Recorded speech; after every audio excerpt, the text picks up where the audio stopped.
네, 신성델타테크 주주 여러분들 반갑습니다. 강프로입니다. 자, 오늘 신성델타테크가 11% 약세를 보이고 있죠. 근데 지난주에 제가 이야기를 드렸었는데 어제 오늘 역배열로 전환이 됐습니다. 너무 당연합니다. 주가가 내려서 오늘 내려서이기도 합니다. 이렇게 폭이 크게 벌어진 건. 근데 이것보다 더 중요한 건 과거에 있었던 내용을 토대로 가격이 형성이 되죠. 그리고 이동평균선은 이 내용을 가지고 이평선이 만들어지기 때문에 제가 이야기를 드리는 내용 있죠. 무슨 내용이냐면요. 주가가 올라갔을 때, 그쵸? 주가가 올라갔을 때 뭘 해야 되냐면 왜 먼저 올라갔는지를 파악을 해야 돼요. 그 파악을 먼저 하려고 하지 말라는 겁니다. 자, 그래서 여기서 초전도체를 본다, 여기서 초전도체를 본다, 그게 아닌 거예요. 주가가 이미 여기까지 왔을 때도요, 그쵸? 바닥 대비해서 한 100% 정도 상승 구간이 발생을 했을 때입니다. 그러면 우리는 여기서 어떻게 생각을 해야 되나요? 초전도체 관련된 내용으로 인해서 어느 정도까지 주가가 올라갈지 우린 모르죠. 모른단 말이에요. 그렇기 때문에 우리가 먹을 수 있는 폭을 정해놓고 가는 겁니다. 그게 어디까지예요? 시장이 결정해준다. 그쵸? 그리고 오늘 내용은요, 지금 말씀드린 요 내용의 디테일한 버전, 그리고 계속적으로 하락을 하고 있고 오늘도 11% 하락이 나오는데 이 11% 하락 구간에서 제가 5만원대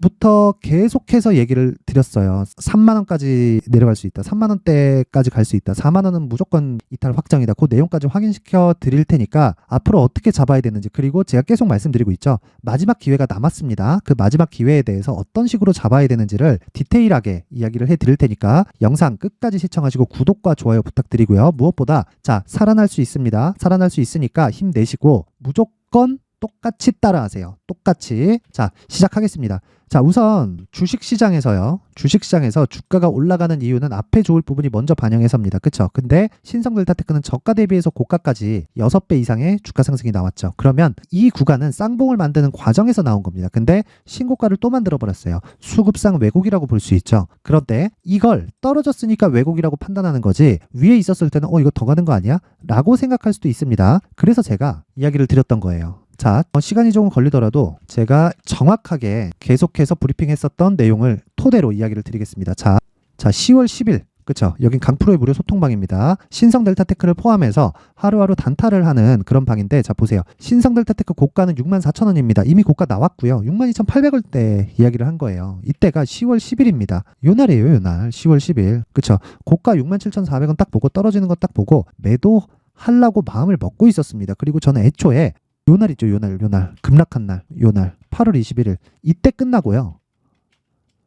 요 날 매수하고 명절 지나고 바로, 그리고 요 날 있죠, 요 날 딱 매도하고 끝입니다. 왜 이렇게 됐냐면 요런 내용 때문에 그런 거예요. 이미 바닥부터 올라와 있잖아요. 여기서 제가 초전도체에 대해서 미련을 갖고 있었다면 지금까지 보유를 했겠죠. 근데 미련 갖고 있을 수 있습니다. 근데 미련을 갖고 있는 기준이 내 눈으로 보이는 걸 기준으로 잡아야 된다는 거예요. 그러면 내 눈으로 보이는 게 초전도체를 눈으로 볼 수 없죠. 예를 들어서 그런 거예요. 앞으로 전기차, 한 10년 전이라고 쳐볼게요. 앞으로 전기차 시대가 올 것 같아. 그런데 전기차 종목을 뭘 사야 되는지 모르겠어. 오케이, 그건 찾아보면 돼. 근데 전기차 시대가 올 것 같아. 요걸 막 믿어. 그러면 뭘 보고 믿어야 될까요? 전기차 시대가 왜 오는지를 봐야 되잖아요. 그게 친환경이란 말이에요. 근데 그 친환경으로 가기 위해서 누가 밀어줘야 되나요? 정부가 밀어줘야 됩니다. 그럼 정부의 움직임을 계속 보는 거예요. 그걸 굳이 한국 정부를 볼 필요가 없습니다. 어딜 봐야 돼요? 유럽 또는 미국, 이걸 보면 되잖아요. 그쵸? 그래서 지금 내연 자동차에 대한 규제를 걸기 위해서, 그쵸? 유로 1부터, 그쵸? 유로 1부터 유로 7이 나오기 직전입니다. 그 전에 유로 6, 디젤차 타고 다니시는 분들은 알 거예요. 유로 6, 요소수가 들어가는 게 유로 6입니다. 유로 6에는 요소수가 들어가고, 요소수가 들어간 다음 버전이 유로 7인데 유로 7이 나오면 거의 내연기관에 종말이 오지 않을까, 그렇게들 이야기를 하더라고요. 근데 이렇게 규제를 계속 받고 있었다는 건 탄소 배출을 막기 위함이잖아요. 근데 초전도체는 결과적으로는 친환경에 대한 정말 엄청난 물질이 될 겁니다. 근데 LK99가 초전도체인지 아닌지는 몰라요. 근데 그런 부분을 내가 먼저 판단하기에는 주가가 6배 올라가 버린 거예요. 근데 기술적으로 가격적으로 맞았다면 내가 단기간에 보유하고 끝낼 수 있잖아요. 그 구간을 이야기를 한 거예요. 그 구간을. 그쵸? 아니, 어느 미친놈이 올라갈 때 이제 고가 나왔다고, 그쵸? 무슨 욕을 먹으려고 더 올라가면, 그렇게 얘기하는 사람이 어디 있습니까? 주식 투자자 중에서 올라가면 더 올라갈 것 같고 내려가면 더 내려갈 것 같은 게 주식 투자자가 생각하는 기본적인 이 내용이에요. 근데 그 내용을 벗어나기 위해서는 내가 미련을 버려야 된다. 미련을 버리기 위해서는 내가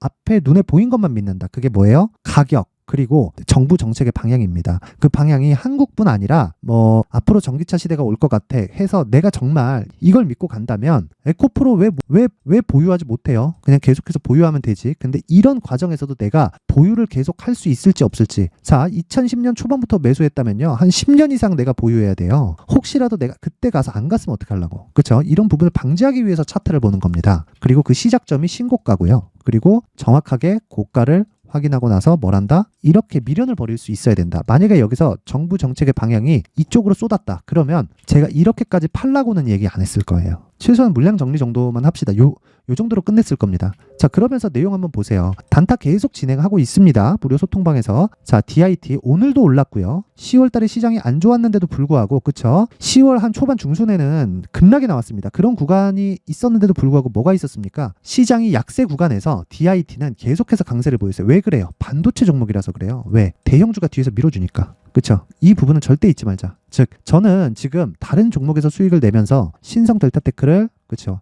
내가 마지막 기회라 그랬죠? 마지막 기회가 올 때까지 기다리고 있는 그런 과정입니다. 자, 어저께 반등이 좀 나왔습니다. 그 반등 구간에서도 확인하는 과정이 필요하다고 이야기를 드렸고요. 그 확인하는 과정까지는요. 첫 번째, 62평의 저항을 받을 것이다. 그런 이야기를 드린 거예요. 그런 내용에 대해서 이야기를 드리기까지 제가 수많은 욕을 먹으면서 이야기를 했습니다. 아니, 59,000원대도 내려가라. 4만원대까지 대기한다. 이게 말이 됩니까? 5만원대에서? 자, 보세요. 10월 13일 58,200원. 급락 후 되돌림. 유지되는 시세가 아니다. 10월 16일. 그쵸? 급락에 대한 주의해야 된다. 9% 또 빠지잖아요. 아직 조심해야 될 때다. 매수 구간 나오면 다시 코멘트 하겠다. 자, 보세요. 언제입니까? 10월 17일 54,000원까지 반등이 나왔는데 고가 매도 완료하고 30% 하락 중입니다. 지금 보유하면 안 됩니다. 그쵸? 그리고 나서 신고가 달성했지만 고저차가 너무 크다. 최소한의 이격 조정이 필요하다. 지금 이격 조정 진행 중이지만 이격 조정 구간에 최대한으로 이격을 줄이려면 4만원 이탈할 수 있다. 이걸 10월 17일 날 그쵸? 얘기를 한 거예요. 보유하지 않고 54,000원대. 근데 지금 얼마예요? 2만원 빠졌잖아요. 고가 대비 반토막 이상 났습니다. 그쵸? 근데 마지막 기회 있습니다. 제가 정말 마지막으로 이야기를 드릴 테니까 강프로의 무료 소통방으로 들어와서 멘탈부터 잡으세요. 멘탈 잡고 제가 마지막 기회에 반드시 잡아 드릴 테니까 초전도체에 대한 미련은 일단 버리고요. 무엇보다 중요한 내용이라고 이야기를 드렸죠. 초전도체가 중요한 게 아니라 가격이 중요하다. 그쵸? 철저하게 가격을 기준해서 이야기를 드리고 멘탈을 잡고 마지막 기회에 같이 잡겠습니다. 주식 혼자 하는 거 아니에요. 그래서 자, 딱 내일까지만 입장을 받도록 할 테니까 영상 상단에 있는 전화번호로 참여라고 문자를 보내주시면 되고요. 제가 가격을 어떤 식으로 잡는지의 그 기준은요. 여기 신성 델타테크의 가격과 단기 보유 전략으로 준비를 해놨으니까 자, 요 내용 가져가셔서 똑같이 따라하세요. 무조건 어떤 상황이 나왔을 때 반등 나온다고 따라 들어가면 절대 안 됩니다. 그래서 요 내용 상단의 번호 확인해서 숫자 3이라고 문자 보내면 제가 한 분 한 분 빠짐없이 신성 델타테크의 가격과 단기 보유 전략 모든 분들에게 공유를 해드리도록 하겠습니다. 자, 마지막 기회 남았습니다. 그거 잊지 마시고 그리고 무엇보다 돌파 매매하는 게 중요합니다. 돌파는 내가 기준을 어떻게 잡는지에 따라서 달라져요. 제가 이야기한 신고가 돌파 기준 잡고요. 무엇보다 신성 델타테크는 지금 신고가까지 올라가려면 100% 이상 상승이 나와야 돼요. 그래서 신고가 구간까지 기다리는 게 아니라 뭘 해야 됩니까? 내가 정배열로 전환하는 시점을 기다린다. 그 내용을 제가 업데이트해서 담아놨으니까 상단의 번호 확인해서 숫자 3이라고 문자 보내서 가져가시고요. 똑같이 매매를 하시면 되겠습니다. 자, 항상 시청해 주셔서 감사드리고요. 마지막 기회 남았습니다. 너무 힘들어하지 마시고 믿고 오세요. 마지막 기회 같이 타겠습니다.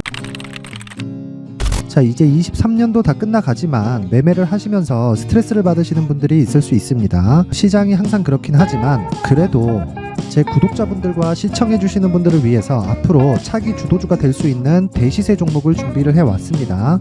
물론 단타에 목말라 하시는 분들이 있을 수 있습니다. 자, 그런데 단타의 문제는요, 위험관리입니다. 단타에서의 위험관리는 손절 말고는 없기 때문입니다. 자, 그래서 항상 제가 단타는 재능이 필요하다고 이야기를 드리는데 단타에서의 재능은요, 단순하게 차트를 보면서 단타를 치는 기술적인 문제가 아닙니다. 손절에 대한 심리적인 압박을 이겨내면서 매매를 해야 되기 때문에 장기간 유지하기가 사실상 어렵습니다. 한두 번 해보면 할 수 있는지 없는지 알 수 있을 겁니다.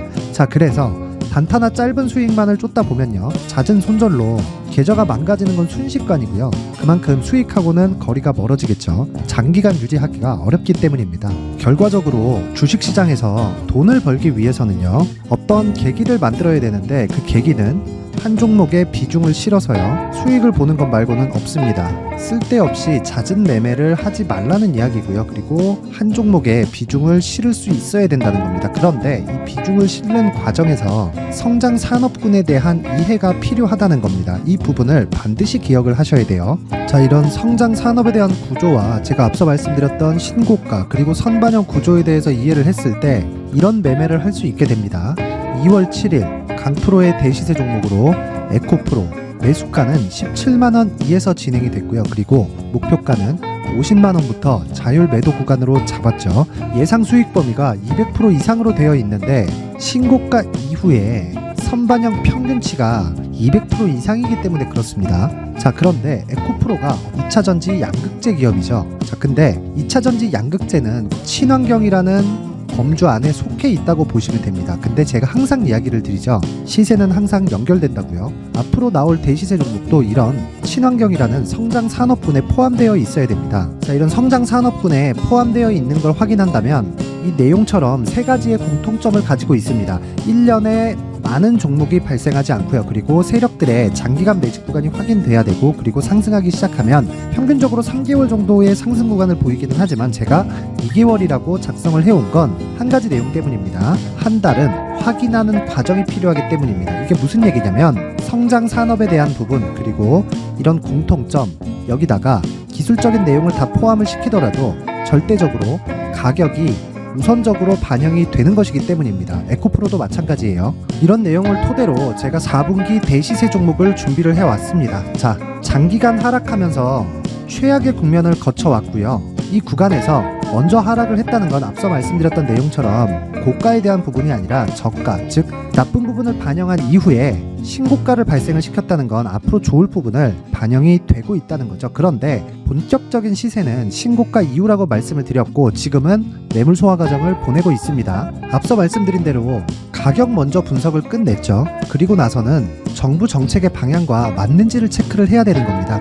2023년 대시세 종목인 에코프로도요, 정부 정책의 방향에 맞는 종목이라고 볼 수 있겠죠. 물론 이런 종목들도요, 신고가 이후에 시세를 낸다는 건 반드시 기억하고 있어야 됩니다. 자, 이런 내용을 토대로 23년 상반기 에코프로와 같은 대시세 종목을 준비를 해왔습니다. 자, 하반기 대시세 종목은 영상 상단의 전화번호로 대시세라고 문자를 보내주시는 분들에 한해서만 공유해드리도록 할 테니까 영상 상단의 전화번호 확인해서 하반기 대시세 종목으로 큰 수익 내셨으면 좋겠습니다.